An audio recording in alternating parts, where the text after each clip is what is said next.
ప్రస్తుతం మనం ది రాజాసాబ్ సెట్లో ఉన్నాము. ఈ సెట్ దాదాపుగా ఒక 6 మంత్స్ దాకా కూడా చేయటం జరిగిందన్నారు. సినిమా మ్యాక్సిమం ఇక్కడ చాలా ఎక్కువ పోర్షన్ కూడా చేయడం జరిగింది. మనం ఆల్రెడీ ఒక వీడియోలో మొత్తం కూడా దాంట్లో ఉన్నటువంటిది కొంచెం చూపించడం జరిగింది. అయితే ఇక్కడ ఫైర్కి సంబంధించి కొంత ఒకటి అంటే చాలా కొంత ఇంట్రెస్టింగ్ ఉండేటువంటి సీన్స్ చాలా ఉండే. దాంట్లో భాగంగా ఈ సెట్కి సంబంధించి మనం ఇక్కడ చూడొచ్చు. ఒక్కసారి ఇది మనం చూద్దాము. ఈ సెట్టు ఈ లోపల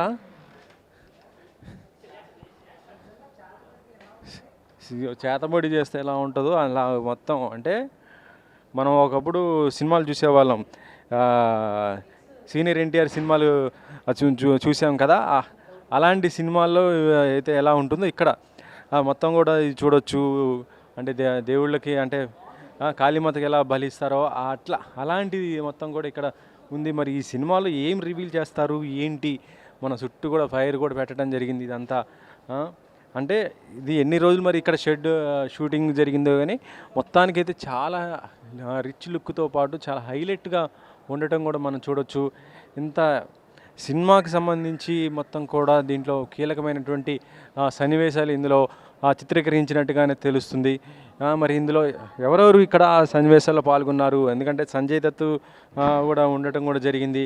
దాంతోపాటు ప్రభాస్తో పాటు ఇటు నిధి అగర్వాల్, మాలకి మోహన్, ఇలా చాలా ముఖ్యమైన అంటే అందరూ కూడా ఆర్టిస్టులు కూడా ఇక్కడ పార్టిసిపేట్ చేసినట్టుగా ఉంది. మనం చూస్తాము ఊర్లలో కానీ ఎక్కడన్నా బయట చూస్తాము చేతబడి చేసి అంటే ఇవన్నీ పూజలు చేసేది ఎట్లా ఉంటుందో అలా ఆ విధంగా మొత్తం కూడా ఇక్కడ పెట్టడం. గుడ్లు, తర్వాత పసుపు బియ్యం, కుంకుమ, మొత్తం నిమ్మకాయలు, ఇలా అన్నీ బలి ఇవ్వడానికి కూడా ఇక్కడ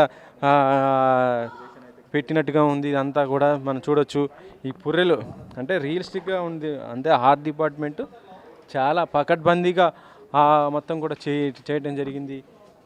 అంత బాగుందంటే మొత్తం మన రియల్గా అనుకుంటాము ఆ విధంగా ఇది మొత్తం కూడా చేయడం జరిగింది.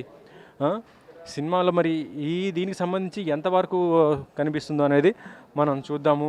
ఇది ప్రస్తుతానికైతే ఇక్కడ జరుగుతున్నటువంటి సినిమాకి సంబంధించినటువంటి రాజాసాబ్కు సంబంధించిన సెట్కి సంబంధించినటువంటి మొత్తం కూడా సెట్కి సంబంధించింది. కెమెరామెన్ పాషాతో వెంకట్, 10 TV.